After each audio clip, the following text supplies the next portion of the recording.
Good afternoon to all the viewers. Welcome to yet another What If session. My name is Moolman, and today I'm joined by my colleague Ulrich Stander. Today Ulrich will take us through the 2020 Employment Equity Amendment Bill. So over to you, Ulrich. Thank you, Vipia. Thank you for the introduction. Sorry for the minute or so late start. We've had some technical difficulties. But I'm going to chat in today's short session, our fifth one, on the introduction of the Employment Equity Amendment Bill. The bill was gazetted on 21 September 2018, and being the end of the year, nothing really much happened. It hasn't at Parliament, and nothing happened in 2019, and as we all know, 2020, COVID came. So the bill resurfaced in an amended format in July 2020, and there are two or three further amendments from the one that we saw in 2018. So I think that the most important thing is that the bill tries to establish sectoral numerical targets, or allows the minister to set sectoral targets for certain numerical targets for certain industries, in order to support achieving equitable representation of employees from the designated groups. Also, it regulates the provision of state contracts. I will quickly refer to that, and in general enhance the administration of the Employment Equity Act. The amendments are very much limited to 4, 5 or 6 of them. As I've indicated, the setting of numerical targets, regulating state contracts. Then there are 2 or 3 other amendments referring to psychometrical testing, the definition of disability, as well as additional powers given to the labour inspectors, and then also 1 or 2 amendments in relation to assessment of compliance. But for us today, the focus, I think the interesting ones would be sectoral targets and state contracts. And so in the context of sectoral targets, the Section 15 large A is introduced, which allows the minister to identify sectoral targets. And I think it's interesting, already in 2018 there was also a draft regulations published, fairly comprehensive 78-page document, and nobody really looked at that or commented on that. And I think it's very important that one revisits those regulations, because in the back end of that, paragraph 17, there's a list of sectors identified, proposed sectors, as it were at the time, 18 of them, as well as subsectors. And so if any company wants to get an idea how they will be classified in which sector or subsector, one may still revert to the draft regulations. So also in terms of 15A, apart from setting or identifying certain sectors, the minister may also set numerical targets for those sectors in order to assist with achieving equitable representation. And the minister must give notice once these targets are set, and 30 days will be allowed for comments once that has been published. And the minister may also publish all the criteria that were used to determine the targets for these specific sectors. Now, what is also important is that if one looks at Section 20, and Section 20 is about preparing and implementing the Employment Equity Plan. And in terms of preparing and implementing the plan, employers are required to set targets. What is added to Section 22A, which determines that the company's targets needs to integrate the sectoral targets set by the minister by regulation. So as part of the targets in the Employment Equity Plan, you need to incorporate the sectoral targets determined by the minister. Then also, if one looks at Section 42, some of you would know that 42 is about assessment of compliance and implementation. And there are about 4 or 5 items that are assessed to determine whether a company, an employer, is implementing employment equity according to the requirements of the Act. There's something added now, and that is the compliance with the sectoral targets set by the Minister in terms of Section 15 large A. So, what does it mean? It means that if assessment takes place in terms of Section 42, apart from the items that were there, there's a new one, and that is whether the company complies with Section 15A targets. So that's part of the assessment of compliance or not implementing the Act or not implementing the Act. Then what is also important is Section 53. It was in the Act before, never promulgated. But Section 53, the underlying philosophy really is companies do business with the state. They make money, they make profit, but they don't comply with employment equity. This issue is now addressed. And in brief, it means that designated employers, companies that want to do business with the state, need to comply with Chapters 2 and 3 of the Act, prohibition of unfair discrimination and affirmative action measures. And companies that are not designated need to comply with Section 2 of the Act, the prohibition of unfair discrimination. And that compliance is confirmed either through a certificate issued by the Minister as conclusive evidence of compliance, or a declaration by the employer company and then verified by the Director General. What is new in terms of 53 is that, and this is maybe important for many companies, is that that certificate will only be obtained if a number of conditions or requirements are met. And those requirements, firstly, as one can expect, company to comply with the sectoral targets set by the Minister, what we've just discussed, or at least raise a reasonable ground for non-compliance. And then secondly, the company had to have submitted its EEA2 report. And then thirdly, in the previous 12 months prior to issuing the certificate, the company had to show that it did not breach any rule, it fully complied with the National Minimum Wage Act, and that there also was no breach of the prohibition of unfair discrimination. So it didn't lose a case in the Labour Court or the CCMA based on unfair discrimination. So only if those requirements are met, then a certificate will be issued. So that's a fairly interesting amendment that applies to companies that do business with the state. So Ulrich, in terms of penalties, what are the penalties for non-compliance? So what is interesting, BP, is that if you look at non-compliance with the sectoral targets set through regulation in terms of 15A, nowhere in the amendment bill it's stated what the specific remedy or fine or penalty would be if there's not compliance. So the answer is not as simple as to say if you don't comply with the minimum or the sectoral targets, then penalty X, Y, Z follows. So in order to determine what the consequences of non-compliance could be, one needs to look at Section 20 and Section 42 of the Act.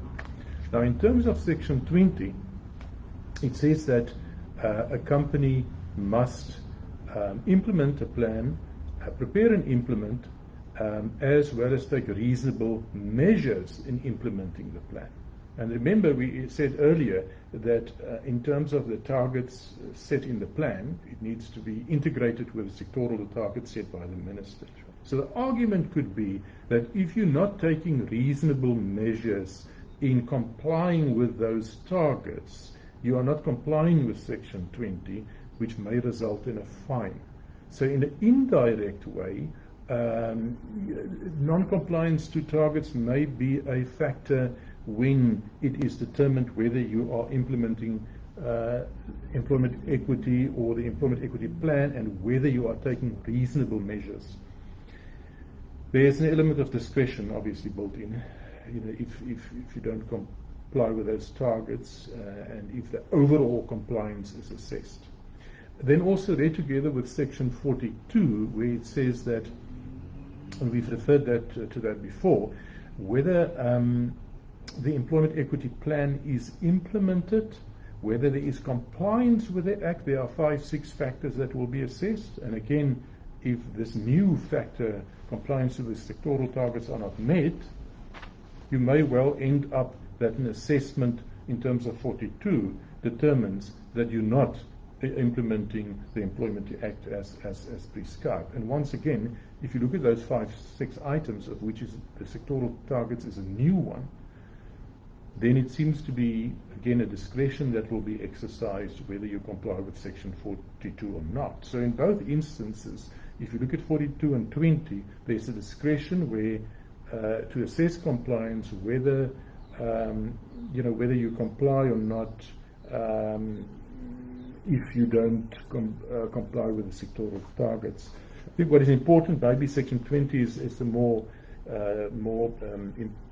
sort of important clause, in the sense that it's specifically linked, non-compliance, it's specifically linked to certain penalties ranging from 2% to 10% of annual turnover for first, second, third, and fourth transgressions. So, to answer your question very briefly, no specific remedy, but linked to the general compliance elements in 20 and 42, there's a risk if those targets are not met. Thank you.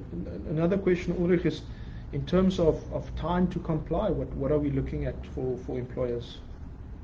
That's another interesting point. I think we don't, in the amendment bill, we don't find specific timelines. I think it will be linked to, in the regulation where the sectoral targets are published. Sure. It's likely to be linked, the timeline is likely to be set in those regulations. But I do think that the rumor is that the approach is there will be a 3-year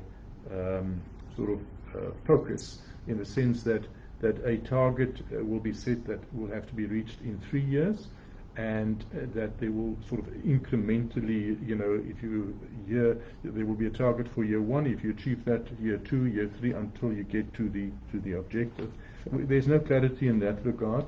I think one needs to realize that that it's very likely that your year 1 and 2 targets, even if it doesn't follow the structure I just explained, is not likely to be final targets, because most companies won't be able to comply. Because we need to remember, the sectoral targets do not change the ultimate objective of the Act, and that is to reach equitable representation, which is totally different to a sectoral target. So whilst you have this push effect by setting sectoral targets in order to get to equitable representation, the sectoral target in itself is not the final target. So we're waiting obviously for clarity in terms of timelines. So just in terms of the sectoral targets, the question would be from employers is, would you be safe by simply complying with these sectoral targets? Yeah, I think that's an interesting question. I think once one reads about the sectoral targets and you look at the bill, many companies may sit back and relax and say, well, we're likely to comply, when those are published. And therefore, it's like a burden from our shoulders, because we will be able to reach sectoral targets. I don't think that it's going to be as simple as that. One needs to remember that the sectoral targets do not constitute a quota, a final number. As I've just indicated, it is to really convince and persuade and motivate companies to get to the ultimate goal of equitable representation. Now, equitable representation is not a fixed number. That number may differ from company to company, from industry to industry. So the sectoral target is like steps in a sort of blocks in a Lego structure, which needs to get in place to get to the end product. That being said, that you may fully comply with the sectoral target, but you're still not equitably representative. You may comply with the sectoral target, but most of your competitors are far beyond those targets already, which means that just from a business perspective, you can't merely rely on your compliance to sectoral targets. So I think one needs to think about that. You know, I don't think that sectoral targets is the final product really, companies is unlikely to be able to rely to say we've complied and therefore, you know, we're not going to set any further targets. Yeah. Right. Is that any other comments from your side? Yeah, I think in the time that we've had, I think I've tried to summarize probably the 2 or 3 most interesting aspects of the bill. You know, the sectoral targets, the contracting with the state, and then obviously non-compliance, the issue around non-compliance. I think we need to remember that it's still an amendment bill.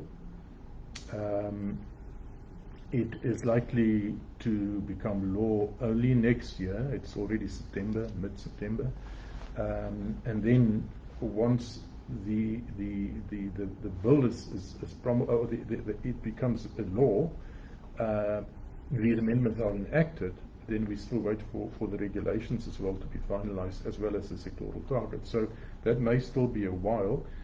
But I think also companies need to make use of this time.